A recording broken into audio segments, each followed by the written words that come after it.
Hey guys, today I'm going to tell you how to fix Samsung Cloud Backup fail in Samsung Galaxy S24 Plus.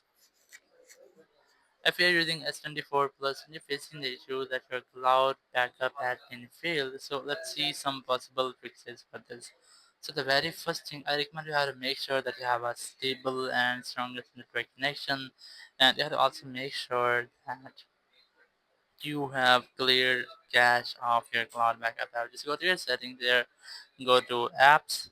Now once you're in apps, just click on this sort option and enable this show system apps. Uh, Once you have selected, just look for something cloud here, and here once you get something cloud,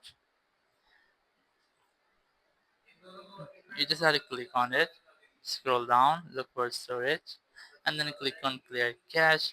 You can also clear data if you want to, but I'm not clearing data. Once you've cleared cache, just restart your phone, and after restarting, you can easily take backup of your data without an issue like that. Thank you very much for watching the video. Until next video, bye bye.